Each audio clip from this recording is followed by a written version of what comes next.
Hello and welcome to Volusia Magazine. I'm Amber Osman.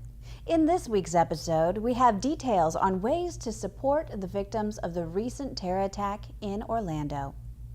The initial phase of construction has begun on the Veterans Memorial Bridge, and the summer food program is once again available for local children. Plus, Joanne Magley talks with Joe Nolin with the Volusia County Coastal Division. Those segments and more coming right up on Volusia Magazine. I hope you stay tuned.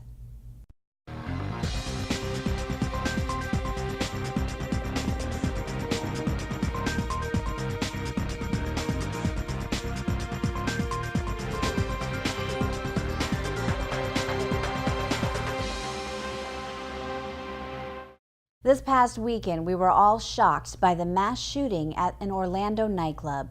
We extend our deepest sympathy and condolences to those affected by this tragedy. In response, there have been many community gatherings for people to come together in solidarity. Many people want to help, and there are some things you can do. Donate blood. To avoid excess lines and help the blood center's ability to collect and manage the supply effectively, they're asking for people to make online appointments to donate blood at oneblood.org. You can also make an appointment by calling 407-248-5000. You can make a financial donation. Monetary donations are also being collected online for those affected. They're being collected by Equality Florida at GoFundMe/Pulse Victims Fund. The organization is working with a team of attorneys and experts, including the National Center for Victims of Crime, to ensure that funds collected will be distributed correctly. The last and perhaps most important thing you can do is be vigilant in reporting suspicious behaviors and activities you observe to local law enforcement. If You See Something, Say Something is a nationwide campaign by the Department of Homeland Security to raise awareness about the importance of reporting suspicious activities to local law enforcement. At Volusia County Government, we also work year-round with emergency management and our law enforcement partners in training efforts to provide rapid and effective response to emergency situations. In January, law enforcement staged an active shooter training exercise in the Ocean Center's arena. 30 volunteers from the Red Cross and other agencies played the roles of wounded and fleeing people at a concert as police officers made their entry into a dark and noisy environment. In two staged incidents, officers identified and stopped the shooter with rubber bullets. Volusia County Sheriff Ben Johnson says it's exercises like these that help first responders in real-life emergencies. It's an active shooter. When our people get there, they go for the target. They may have to go by hurt citizens, but the idea is to go to the target, eliminate the threat, so we don't have more loss of life or more people hurt. We can't control it all. We've had other parts of the world, this has been going on for many, many years. But there are things we can do. You can take and be vigilant. You can watch. You can see. If you see something suspicious, report it. If it looks bad, get out of the area. Start making a plan for what you're going to do. For instance, in a shooting situation, flee, hide, or fight. For more information about the See Something, Say Something campaign, visit dhs.gov.c-something-say-something. If you are headed out and about in Volusia County, you may have noticed a detour around the Orange Avenue Silver Beach Bridge in Daytona Beach. The bridge closed at the beginning of June for a 32-month project to replace the existing bridge, which is more than 60 years old. Design elements of the new two-lane bridge, which will be named the Tomstead Veterans Memorial Bridge, include handicap accessibility, 8-foot sidewalks, fishing piers on both sides of the Halifax River, and plaques at 28 scenic overlooks commemorating conflicts in America's military history. The $38 million construction contract is funded by the federal government and will be completed by Johnson Brothers Corporation. The initial phase of construction, which will take 3 to 4 months, includes the demolition of the existing bridge. As early as August, the laying of the foundation, which involves the driving of 225 concrete pilings, some measuring 30 inches square and 100 feet long, into the riverbed is expected to begin and to continue for approximately 10 months. Noise and vibration from the pile driving can be expected. Pile driving will occur from 7 a.m. to 5:30 p.m. Monday through Friday. Weekend work may be done upon request and approval by the county. Motorists headed to and from the beachside should use the International Speedway Boulevard US 92 bridge. A well-signed detour will remain in place until the new bridge opens. The Daytona Beach Chamber of Commerce, Convention and Visitors Bureau Building, Volusia County Courthouse Annex, Jackie Robinson Ballpark, and all other facilities on City Island will remain accessible throughout the project. A website with ongoing construction updates and photos has been set up for the project. The web address is volusia.org/Veterans Memorial Bridge. To make sure needy children don't go hungry when school's out, Volusia County is once again sponsoring a free summer food service program for children at dozens of schools, churches, and other sites throughout the county. The program, funded by the U.S. Department of Agriculture, provides nutritionally balanced meals during the summer vacation when school breakfasts and lunches are not available. All children ages 18 and younger are eligible for the free meals. The programs are approved for geographical areas where 50% or more of the children qualify for free and reduced price meals during the school year. Summer feeding sites that are in schools will provide meals to all children in the immediate area in addition to those enrolled in the summer program. Volusia County's Community Assistance Division is overseeing the program. This year we're anticipating that we will have close to 80 sites, and we'll probably serve more meals this year than we did last year. This year we're focusing on breakfast and lunches for the children. I would just encourage any family members that are in close proximity to the schools or to any of our sites, please take your children there so they can enjoy the meal. Most of the sites are open, and that means any child that goes to that site may be able to receive a meal. This year's summer food program began June 13th and will operate through August 12th. The list of sites is posted at summerfoodflorida.org. For more information, please call Volusia County's Human Services Division at 386-736-5956. Summer is here, but there is definitely no summer break planned at Volusia County's Ocean Center. Just last week, the Florida Trucking Association hosted its annual 3-day truck driving competition at the Ocean Center. Virtually all of the state championships are held outdoors. And for the most part, that's just the way it is. Trucks are big, they take up a lot of room. When you get them together working on obstacles and turns and stops and precision driving, you need a big place to do that. And there's this fabulous facility called the Ocean Center in Daytona Beach, and great hotels across the street, a wonderful place for families to come, and this just seemed to be the perfect solution. So this is our first year. Hopefully it won't be our last. These 30 companies send drivers to compete, but they have to be accident-free for a year. So for a previous year, they did not have any kind of accident, whether it's with a car, another vehicle, or as simple as scraping a post or maybe a dumpster. They have to be accident-free. So they're already winners before they get here. They're the safest drivers on the road.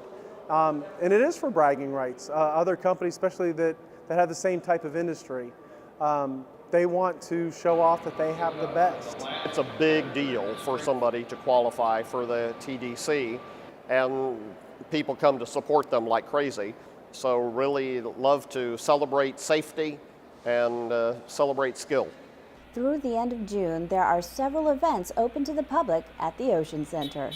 We have Bacon Beatdown. It's a CrossFit competition, and yes, it is called Bacon Beatdown, and they love to eat bacon, so we'll have all kinds of specialties from our chef on bacon, but these courses are very fit, and it is a great competition for locals to come see. You can go to Ticketmaster or call our ticket box office and get information about tickets. We also have Showbiz National Talent coming up, and this is an event that has been with us many, many years, and everyone knows the dance and cheer competitions are favorites, especially for families that come into the area, and what a perfect time for families to be visiting Daytona Beach. They can utilize the beach, Daytona Lagoon, all the amenities around us, so the families come with them, and we love having those families throughout the summer. In other Ocean Center news, sales staff also recently secured several pieces of business at the county-run facility, including the 7th Annual Fur Ball Gala, December 8th, the Cheer and Dance Extreme Open Championship, December 9th and 10th, Sports Tours International Daytona Beach Shootout, December 19th through 22nd, the Embry-Riddle Aeronautical University graduation, May 8th of 2017, and Ace Gymnastics Daytona Beach Bash, September 22nd through 24th of 2017. I think obviously the weather and the convenience of and ease of having everything within walking distance, plus Central Florida and the accessibility from around the state. For a complete list of upcoming events at the Ocean Center, visit oceancenter.com and click on the Events tab. Summer's here, and an educational and fun outing is a visit to Volusia County's Marine Science Center in Ponce Inlet. Reporter Shelley Safranek visits the center in this week's Volusia Here and Now. If you follow the Halifax River down the coast of South Atlantic Avenue, you'll not only run into the Ponce de Leon Lighthouse, but also the Marine Science Center located at 100 Lighthouse Drive in Ponce Inlet. This hidden gem offers an up-close and personal opportunity to learn more about the county's rich environment and native marine life. Well, summertime is a very special time at the Marine Science Center. It is a wonderful place to really bring the family, because we really are a great family place. All of the exhibits in the aquariums, our Stingray Touch Pool, and of course we've added sharks to the Stingray Touch Pool, and so that's a great draw. To watch a child's face the first time they touch a ray or even a shark is extraordinary. Because we're focusing on what's here in Volusia County, we have exhibits that focus on different parts of the various marine environments. So like right here behind me, we've got the mangrove exhibit. Mangroves play such an important role in the nursery ground for the various marine life that we have here. As Michael mentioned, one of the biggest hits for children and adults alike is the 2 touch pools. One touch pool features stingrays and small sharks, where the other is an invertebrate pool. We developed what we call our invertebrate touch pool. So this focuses on the animals without backbones, thus invertebrates, and they are organisms like sea cucumbers and starfish, more properly known as sea stars, and sea urchins. And so there's lots of different organisms that people can actually handle underneath the water and have a chance to feel what it's like to have a sea urchin start to move across your hand. But the Marine Science Center is more than just a public educational facility. They also operate 2 different hospitals, a wildlife hospital for sea turtles and another hospital for various birds. We also have the opportunity for visitors to actually see the sea turtles that we have into our sea turtle hospital. So we have an area where you can actually look over and into the pools, and you can see the various sea turtles that we have in at any particular time. We also have another opportunity for visitors to see what's going on through a window that looks into our sea turtle hospital, where you can actually see the staff and our veterinarian actually working on the sea turtles, and from just a few feet away. So it's a really extraordinary opportunity for visitors to see what it takes to get these animals rehabilitated and hopefully released back to the wild. Since we first opened in 2002, we've taken care of over 17,000 sea turtles. And in our bird hospital, we've taken care of over 13,000 birds since it first opened a little bit later in 2004. The bird hospital rehabilitates various owls, brown pelicans, wood storks, and more.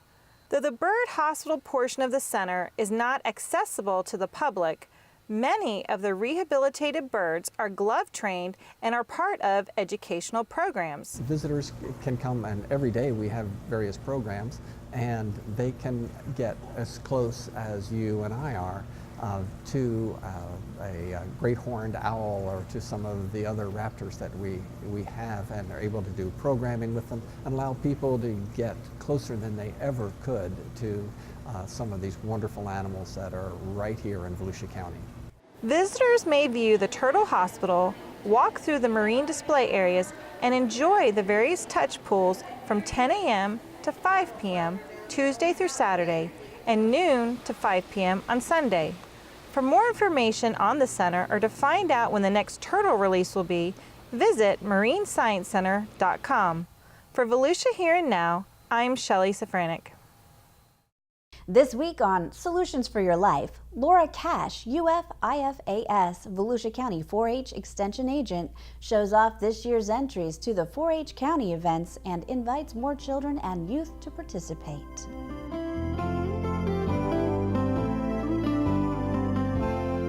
Welcome to Solutions for Your Life. I'm Laura Cash, the Volusia County 4-H Extension Agent, and we're here in the Ag Center foyer to celebrate 4-H County events, which includes canning, baking, sewing, horticulture, public speaking, photography, posters, a talent show, and a fashion show.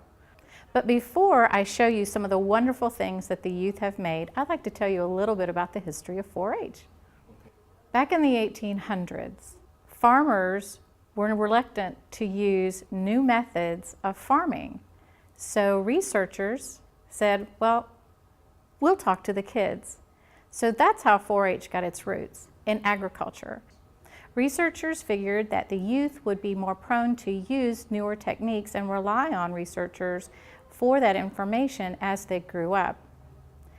In 1902, it became a full-fledged youth organization affiliated with land-grant universities. And there were actually 3 H's. The 4th H was added later. They are head, heart, hands, and health. And the official pledge that is used now is, I pledge my head to clearer thinking, my heart to greater loyalty, my hands to larger service, and my health to better living for my club, my community, my country, and my world. And the world was added later as well. 4-H has evolved over the years from agriculture only to basically any project area there is under the sun. It has also moved to address different issues, and it has evolved to urban audiences. So a child may be interested in aerospace or zoology, as well as the traditional projects, baking, cooking, animal showmanship, and husbandry. 4-H is for youth that are between the ages of 5 and 18 years old. And our 4-H year goes from September 1st to the following August 31st. So if a child is 5 years old, as of September 1st, they can be in 4-H. 4-H is such a wonderful youth development program that addresses science and technology, healthy lifestyles, leadership, and citizenship. And those youth take those life skills and build careers and their lives on them. And they come back. That is what's so amazing about 4-H, is they take those leadership skills and those citizenship skills and the public speaking, and they go out and they make themselves and responsible, wonderful citizens, and they come back and share that knowledge and their experiences with other youth. They're so involved in the community.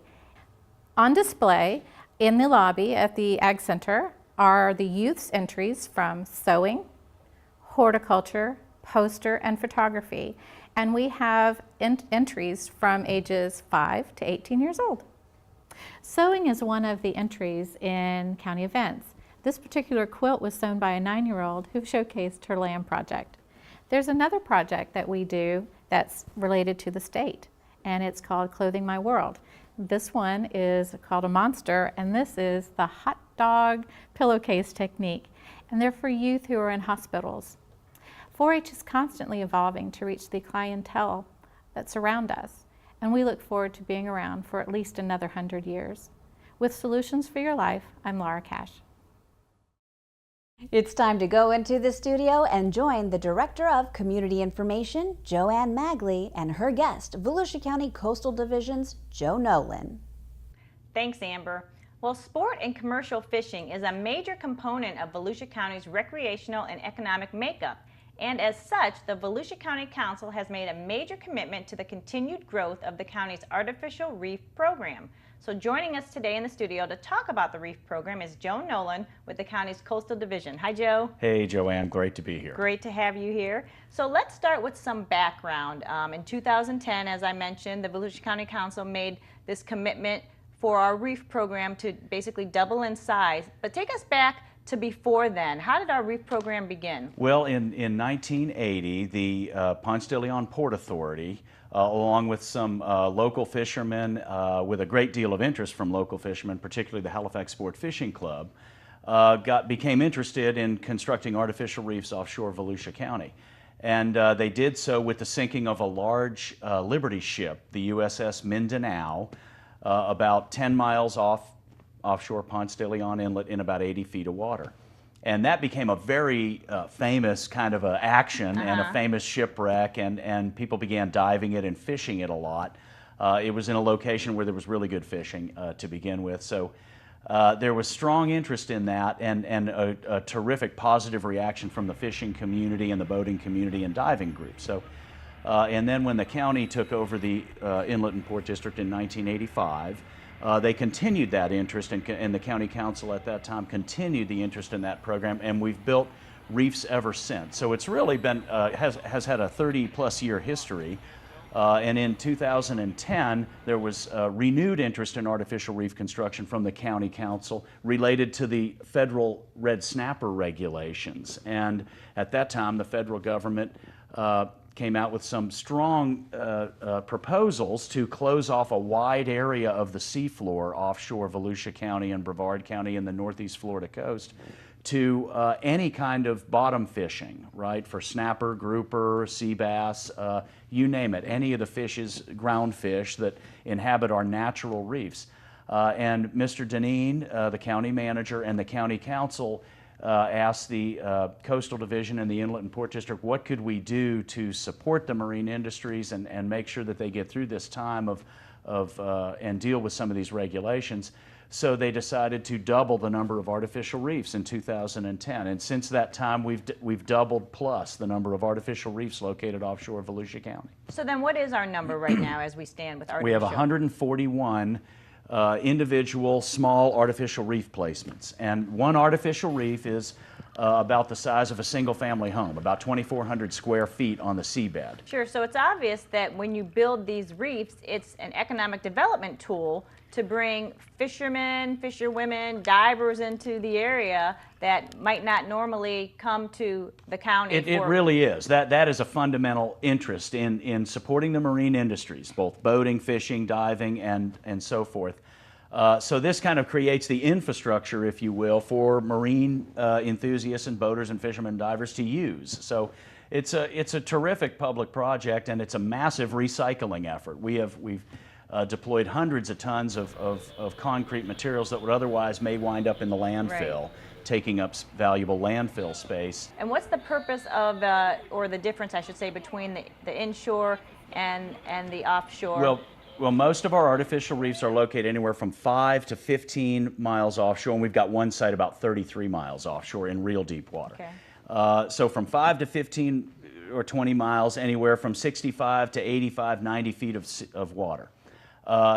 And we have a number of reef deployments out on those locations. Well, in 2011 and 12, the county council and Mr. Deneen, the county manager, asked what could we do to set ourselves apart, right? To be the world's greatest artificial reef program, right? Which was a very big dream, right, and a great goal.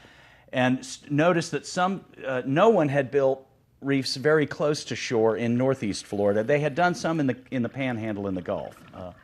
So I talked with Jim Deneen about this, and he got very enthusiastic about it because it was a precedent-setting type initiative, right? So it took 3 years of federal and state permitting to get our nearshore reef construction areas.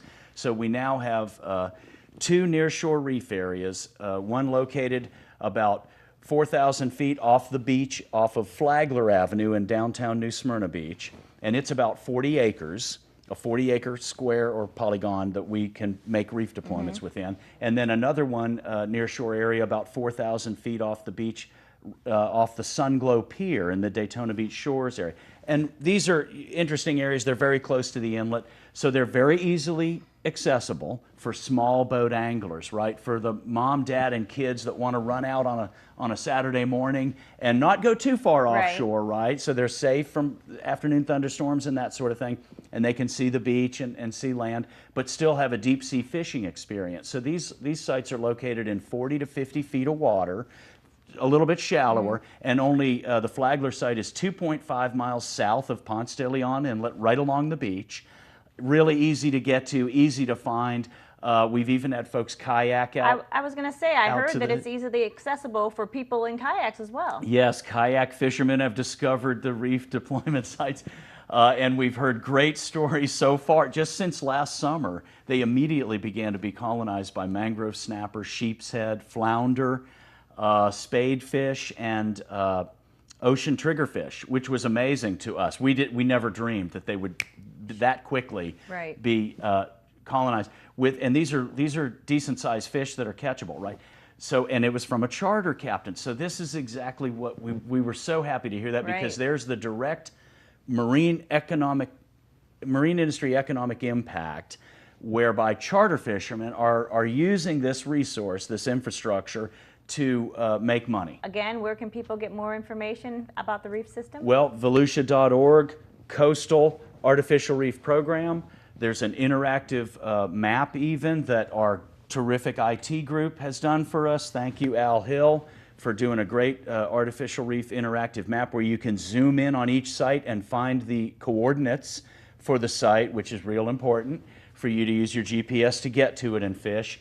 As well as volusiareefs.org, which is the reef team's listing of the artificial reef site as well. And then lastly, we partnered a couple of years ago with the Halifax Sport Fishing Club to have all of the Volusia County artificial reefs placed on the Halifax Sport Fishing Club offshore fishing chart, which is available at a number of retail locations. It's a great resource and a terrific offshore chart.